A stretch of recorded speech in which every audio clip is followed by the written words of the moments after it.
वंदे मातरम दोस्तों। IMP batch 2026 में आप सभी का स्वागत है। आज का हमारा जो चैप्टर है पौध संरक्षण यानी कि फसल उत्पादन सब्जेक्ट का चैप्टर है पौध संरक्षण, जिसे प्लांट प्रोटेक्शन हम कहते हैं। तो पौध का मतलब सब लोग जानते हैं, पौधा उस और संरक्षण यानी कि क्या होता है, सुरक्षा प्रदान करना। तो इस पूरे चैप्टर के में हम यही पढ़ना है कि पौधों को हम कैसे सुरक्षा प्रदान कर सकते हैं और किन किन चीजों से हमें सुरक्षा प्रदान करना पड़ती है। ठीक है, तो इसी प्रकार से पहला जो हमारा प्रश्न है यानी कि इंपॉर्टेंट प्रश्न है, पौध संरक्षण किसे कहते हैं या पौध संरक्षण की परिभाषा लिखिए। तो पौध संरक्षण कृषि विज्ञान की वह शाखा है जिसके अंतर्गत फसल की बुआई से लेकर भंडारण तक, तो फसल की बुआई से लेकर भंडारण तक उसको प्रभावित करने वाले विभिन्न कारक, अलग अलग जब हम फसलों को बो देते हैं तो अलग अलग कारक आते हैं। कौन कौन से कीट आते हैं, खरपतवार आते हैं और कई प्रकार के रोग आते हैं। तो इनके बारे में अध्ययन करना और इनके बारे में अध्ययन करके इनको नियंत्रित करना पौध संरक्षण कहलाता है। हम सिंपल सी भाषा में ये भी बोल सकते हैं, ठीक है, कि पौध संरक्षण कृषि विज्ञान की वह शाखा है जिसके द्वारा पौधों को खरपतवार, रोग और कीटों से सुरक्षा प्रदान करना क्या कहलाता है, पौध संरक्षण कहलाता है। ठीक है, तो हम यानी कि हमने पढ़ा था पौध का मतलब पौधे यानी कि जितने भी हमारी फसलें होती है, और संरक्षण का मतलब होता है उनको सुरक्षा प्रदान करना। तो सुरक्षा आपको प्रदान कर रहा है खरपतवार से, रोग से, कीटों से, और कुछ होते हैं अन्य कारक जैसे आवारा पशु हो गए। पशुओं के साथ बाद में आ जाता है मनुष्य भी आ जाता है। भाई मनुष्य क्या करता है, कई बार होता है भाई फल के बगीचे होते हैं तो फल के बगीचों में घुसता है, फल तोड़ता है, नुकसान करता है, झोला भर के घर ले जाता है ना। तो उनसे भी क्या करना पड़ता है, सुरक्षा करना पड़ती है।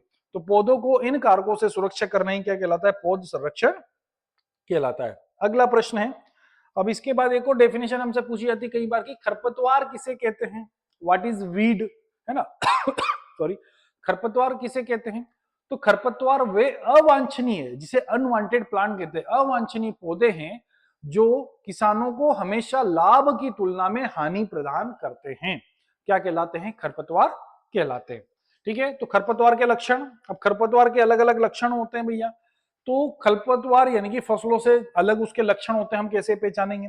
अब जो किसान है वो तो सब खरपतवार जानते ही है भाई, कि खेत में जो फसल बोई है उसके अलावा जितने भी पौधे उगाते हैं वो सब खरपतवार कहलाते हैं हमारे लिए। ठीक है, तो अब वो उनकी लक्षण क्या क्या होते हैं, बीज उत्पादन क्षमता अधिक होती है। क्या होती है, बीज उत्पादन क्षमता इनकी बहुत अधिक होती है, यानी कि जो फसल होती है हमारी फसल से भी बहुत ज्यादा इनकी बीज उत्पादन क्षमता होती है। मकई के पौधे, है ना, इनके लगभग 1,96,000 तक बीज देखे गए हैं एक एक पौधों से। बीज उत्पादन क्षमता बहुत अधिक होती है। बीजों की अंकुरण क्षमता भी बहुत अधिक होती है। अंकुरण क्षमता यानी कि बहुत जल्दी उगाते हैं। आपने देखा होगा कि जब भी हम कहीं खेतों में फसलें लगाते हैं तो फसलें बाद में उगती हैं और खरपतवार पहले उग जाते हैं, तो अंकुरण क्षमता अधिक होती है। बीजों की परिपक्वता यानी कि हमारी फसल पकने से पहले खरपतवार के बीज पक जाते हैं। बीजों की बनावट यानी कि इनके बीज ऐसे होते हैं कि इनको कहीं जानवर या कीट बहुत कम, आप लोगों ने देखा होगा कि ज्यादातर कीट और बीमारियां हमारी फसलों पे अटैक करती है पर खरपतवार पे अटैक नहीं करती है ना। तो वो उसे बोलते हैं बीजों की बनावट। और बीजों का प्रकीर्णन, है ना, यानी कि अलग अलग, यानी कि बटना, बहुत सारी चीजें होती हैं, अलग अलग तरह के होते हैं। तो ये सारे जो है खरपतवार के क्या हुए, लक्षण हुए। ठीक है, तो ये हुए खरपतवारों के लक्षण। अब हम बात करते हैं खरपतवारों की हानियां। तो फसलों की उपज, खरपतवारों से क्या हानियां होती हैं, तो फसलों की उपज में क्या आ जाएगी भैया, कमी आ जाएगी बराबर, क्योंकि जब खरपतवार खेतों में रहेंगे, उनको नियंत्रित नहीं किया जाएगा तो हमारी उपज में क्या होगी, फसल की कमी आएगी। कृषि उत्पादन के मूल्य में कमी, क्योंकि अब जब फसल ही नहीं आएगी तो मूल्य भी क्या होगा, कम मिलेगा। कृषि लागत में वृद्धि, क्योंकि भाई अब जब खरपतवार खेतों में उगाते हैं तो लागत हमारी क्या हो जाती है, बढ़ जाती है। निंदाई गुड़ाई का कार्य बढ़ जाता है, दवाई बार बार स्प्रे करने का काम बढ़ जाता है। फसलों की जल मांग में वृद्धि हो जाती है। अब जल मांग की वृद्धि क्या, कि अगर सिर्फ फसल ही रहती है खेत में तो पानी की जल मांग जो होती है वो कम देना पड़ता है, पर क्या होता है, जल्दी खेत सूख जाते हैं क्योंकि सभी खरपतवार भी पानी का क्या करते हैं, अवशोषण करते हैं, है ना। तो ये कहलाती है खरपतवारों से हानियां। तो आपको लिखना है, फसल की उपज में कमी आ जाती है, उत्पादन के मूल्य में भी कमी आ जाती है, कृषि लागत में वृद्धि हो जाती है और फसलों की जल मांग में भी वृद्धि हो जाती है। जो चैप्टर हम पढ़ रहे हैं ये 3 नंबर का चैप्टर है। ठीक है, 2+1 में आने वाला दोस्त, कितने नंबर में, 2+1, 2 नंबर का एक प्रश्न होगा और 1 नंबर का हमसे एक ऑब्जेक्टिव पूछा जाएगा। ठीक है, तो ये आपको ध्यान में रखना है। अगला प्रश्न है, पूछा जाएगा खरपतवार नियंत्रण की भौतिक एवं कृषि विधियों को समझाइए। भौतिक विधियों और कृषि विधियां कौन कौन सी होती है? तो भौतिक विधियां जिसे हम फिजिकल या मैकेनिकल मेथड हम कहते हैं, तो इनमें भौतिक तरीके से हमें काम करना है खेतों में, ठीक है। भौतिक तरीके से खरपतवार को नियंत्रण कैसे किया जाता है, जिसमें किसी प्रकार की कोई रासायनिक दवाई वगैरह का उपयोग हम नहीं करते। तो पहला क्या होता है, हाथ से उखाड़ना, ठीक है। तो खरपतवार की क्या करते हैं भाई, निंदाई गुड़ाई की जाती है। तो निंदाई गुड़ाई करना क्या क्या, हाथ से उखाड़ना। दूसरा, निराई करना, वही है ना, किसी यंत्रों के माध्यम से निराई की जाती है। गुड़ाई करना, ठीक है। और भू परिष्करण क्रियाएं की जाती है। भू परिष्करण में भाई डोरे चलाना, ठीक है, इस प्रकार के कार्य हम करते हैं। तो अलग हाथ से उखाड़ना हो जाता है, निराई करना खुरपियों से, गुड़ाई करना थोड़े से खुरपे उरपे से निकालना अलग हो जाती है, और भू परिष्करण की क्रियाएं करना। तो ये सारी क्या हो गई, भौतिक प्रक्रिया है, जिससे हम खरपतवार में दवाई का उपयोग नहीं करते हुए हम हाथ का या हमारे यंत्रों का उपयोग करते हैं, है ना। खुरपी का हो गया, कुदाल का हो गया, ठीक है ना, डोरे का हो गया, इस प्रकार के यंत्रों का हम उपयोग करते हैं। तो इसको हम बोलते हैं भौतिक विधियां। कौन सी बोलते हैं, भौतिक विधियां। अब भौतिक के बाद आती है सस्य वैज्ञानिक विधियां, ठीक है। तो सस्य वैज्ञानिक विधियां, सस्य विज्ञान में फसलों का चुनाव करना। तो फसल हम ऐसी, अगर हमें पता है कि हमारे इस खेत में बहुत ज्यादा खरपतवार उगते हैं, तो हमें फसलें ऐसी लगानी है कि जिसमें कम खरपतवार उगे, जैसे गेहूं, क्योंकि गेहूं के खेत में खरपतवार बहुत ही कम उगते हैं। दूसरा, फसल चक्र ऐसा अपनाना है बदल बदल कर, कि दूर दूर बोए जाने वाली फसलों के बाद कम पास पास बोई जाने वाली फसलों को उगाना है। फसल की जातियों का चुनाव करना, ठीक है ना, ऐसी वेराइटियों को लगाना जो कि अच्छी गहरी हो, ठीक है। उसके बाद खाद का प्रयोग, तो खाद का प्रयोग भी इसी तरह से करना ताकि क्या हो सके भैया, अलग अलग तरह के अलग अलग प्रकार के खरपतवार को कंट्रोल किया जा सकता है। तो ये हो गई सस्य वैज्ञानिक विधियां। और एक और आती है, लास्ट में आती है रासायनिक विधियां। कौन सी विधियां, रासायनिक विधियां। तो जिसमें हम क्या करते हैं, दवाइयों का स्प्रे करके खरपतवारों को नष्ट किया जाता है, उसे हम बोलते हैं रासायनिक विधियां। अगला प्रश्न है, शाकनाशियां यानी हर्बिसाइड्स के उपयोग में सावधानी लिखिए। अब यह हम बात कर रहे हैं भैया हर्बिसाइड की। तो हर्बिसाइड का मतलब होता है जितने भी प्रकार के पौधे होंगे वो सारे हर्बिसाइड के अंतर्गत आएंगे। पर हमें अगर खरपतवार नियंत्रण करना है तो हम किस प्रकार की दवाइयों का उपयोग करता है, कमेंट करके बताओ। हर्बिसाइड या वीडीसाइड, कौन सी दवाइयों का आप उपयोग करोगे खरपतवार नियंत्रण के लिए?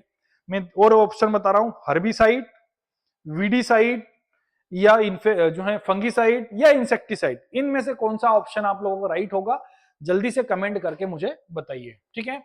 तो शाकनाशी विशिष्ट प्रकार के रसायन होते हैं। ये सभी एक प्रकार के क्या हैं, रसायन है, केमिकल हैं। इनके प्रयोग की सावधानियों का निम्न प्रकार से वर्णन किया जा सकता है। मतलब हम जब दवाइयां घर में खरीद कर लाते हैं या दुकान में खरीद के लाते हैं या हमारे गोदाउन में दवाइयां को रखते हैं, तो उन्हें क्या क्या सावधानियां हमें बरतना पड़ती है। तो पहला, वो शाकनाशी के परिवहन हेतु सावधानियां बरतनी होगी। कई बार बॉटल वॉटल फूट ना जाए, केमिकल खराब ना हो जाए। भंडारण में सावधानियां रखनी है भैया, चूहे ना लग जाए, है ना, उसको भी आपको ध्यान में रखना है। मिश्रण बनाते समय भी सावधानियां रखनी है, क्योंकि बहुत सारी दवाइयों को रिएक्शन हो जाता है और रिएक्शन होने के बाद उल्टा असर करना शुरू कर देती है हमारी फसलों पर, तो वो भी आपको सावधानियां रखनी है। प्रयोग के समय सावधानियां रखनी है भैया, कि आपको पौधे में सुबह के टाइम पर उपयोग करना है कि दोपहर के टाइम पर उपयोग करना है, कि कम मात्रा में उपयोग करना है कि ज्यादा मात्रा उपयोग करना है। इन सारी चीजों का भी आपको क्या करना, सावधानियां रखना होगी, अन्यथा नहीं तो हमारी फसलों को क्या हो सकता है, नुकसान हो सकता है। तो ये आपके बोर्ड के हिसाब से आपके लिए इंपॉर्टेंट क्वेश्चन हुए हैं। इसके साथ इसमें 1 नंबर का ऑब्जेक्टिव हमसे पूछे जाने वाला है। तो उस ऑब्जेक्टिव कैसे और किस टाइप से पूछे जा सकते हैं, क्योंकि प्रश्न उत्तर के अंदर से भी ऑब्जेक्टिव बन सकते हैं। और कुछ, अब सर ऑब्जेक्टिव कैसे पूछे जाएंगे, तो हमने वो भी आप लोगों के लिए रखा कि भाई इस तरह से क्वेश्चन या ऑब्जेक्टिव बन सकता है, ठीक है।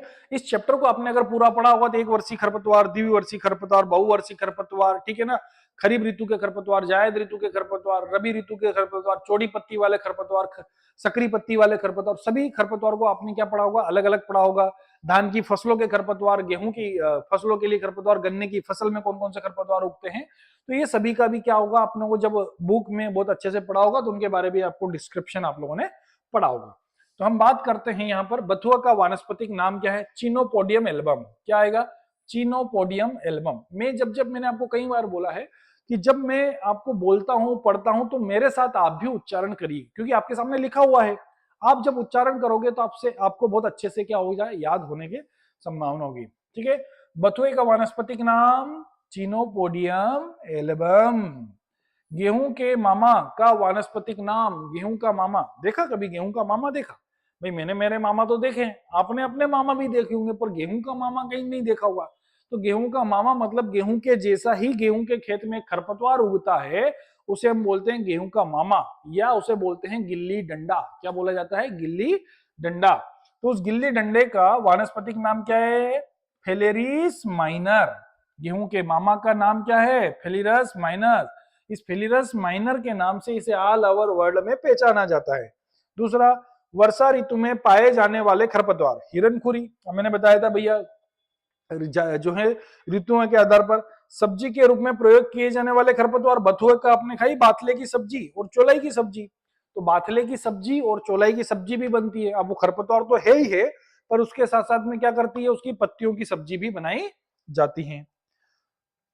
अगला प्रश्न है, किस खरपतवार से मनुष्य की त्वचा में खुजली चलती है? तो आप लोगों ने देखा वो, कई बार आप खेत में काम करने गए होंगे, तो भाई जब कई खरपतवार हम उखाड़ते हैं, निंदाई गुड़ाई करते हैं, तो खुजलियां नहीं चलती। पर एक ऐसा खरपतवार है जिसे त्वचा में खुजली चलती है, उसे बोलते हैं गाजर घास। क्या बोलते हैं? गाजर घास। और इस गाजर घास को एक और नाम से जाना जाता है, कमेंट करके मुझे जरूर बताना, ठीक है। मैं आपको हिंट दे देता हूं, इस गाजर घास को दूसरे नाम से जाना जाता है। हमारे देश में राजनीतिक पार्टियां हैं, उस राजनीतिक पार्टियों के नाम से भी इसे जाना जाता है, तो कमेंट करके बताना। निम्न में कौन बहुवर्षीय खरपतवार है? कांस। एक वर्षीय, द्विवर्षीय, बहुवर्षीय खरपतवार पढ़ोगे समझ में आ जाएगा। निम्नलिखित में से खरपतवार प्रसारण का प्रयोग करते तो उपयोग तो सभी। भाई ये खरपतवार ऐसे नस्लडे प्रजाति के हैं जो सभी प्रकार से उगते हैं। ये बीज से भी उगते हैं, ये जड़ से भी उगते हैं, ये पत्ती से भी उगते हैं, ये तने से भी उगते हैं। मतलब सबसे इनका क्या होता है? प्रवर्धन होता है। ये अपना नया पौधा किसी भी सोर्स से बना लिया जाता है। वर्ण वर्णात्मक संपर्क शाकनाशी, जिसे हमने बोला था अभी कॉन्टेक्ट हर्बिसाइड। क्या बोला था? कॉन्टेक्ट हर्बिसाइड कौन सी है? तो 2,4-D। कौन सी है? याद रखना, 2,4-D कॉन्टेक्ट हर्बिसाइड है। अगला है, बथुआ, कृष्णनील, प्याजी, सत्यानाशी खरपतवार किस ऋतु में उगाई जाती हैं? तो भाई ये प्याजी और सत्यानाशी, सत्यानाशी किसान का बिल्कुल सत्यानाश कर देती है। समझ में आई? तो इसे शरद ऋतु में उगते हैं। ये सब कब उगते हैं? शरद ऋतु में उगते हैं। अगला, गुल्ली डंडा प्रमुख खरपतवार है। मैंने अभी बताया था, गेहूं का किसके जैसा दिखता है? तो गेहूं के जैसा दिखता है। अगला, वह पौधे जो अनावश्यक स्थान पर उगते हैं क्या कहलाते हैं? Unwanted plants. क्या कहलाते हैं? खरपतवार कहलाते हैं। पढ़ा था परिभाषा में। पौधों की खरपतवार कीटों एवं रोगों से रक्षा करना क्या कहलाता है? प्लांट प्रोटेक्शन कहलाता है। पौध संरक्षण, ये भी हम पढ़ चुके हैं।